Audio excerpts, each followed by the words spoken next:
Katibu mkuu wa Chama cha Mapinduzi Dr. Emmanuel Nchimbi amewaongoza mamia ya wananchi wa mkoa wa Ruvuma akimwakilisha Mheshimiwa Rais wa Tanzania Mheshimiwa Dr. Samia Suluhu Hassan kwenye mazishi ya muasisi wa 5 na mkuu wa mkoa wa kwanza wa Dar es Salaam Alhaji Mustafa Songambele. Kutoka Songea mkoani Ruvuma, Joseph Mwambije anaripoti.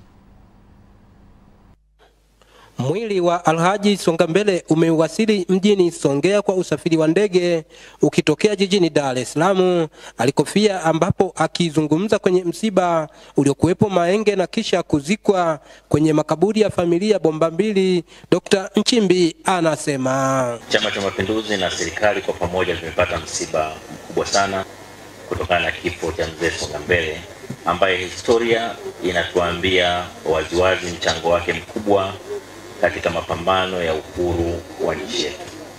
Na ndio maana Mheshimiwa Rais ameguswa sana na msiba huo na kuelekeza kwamba lazima mimi nije nishiriki kwa niaba yake.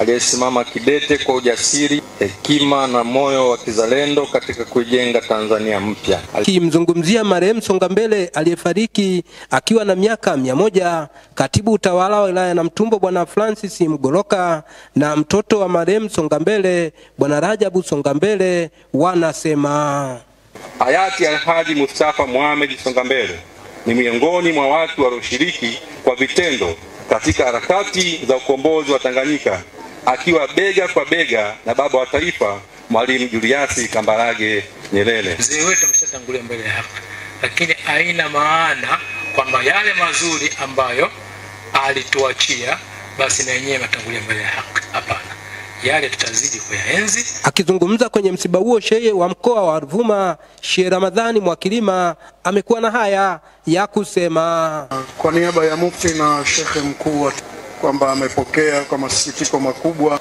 kifo cha mzee wetu huyu Alhaji Mustafa Muhammad Ngonyani almaarufu Songambele, ambaye sio tu alikuwa kiongozi wa chama na serikali, lakini alikuwa kiongozi mahiri kwenye dini. Nikiripoti kutoka hapa Mahenge, manispaa ya Songea mkoani Ruvuma, mimi ni Joseph Mwambije wa ITV.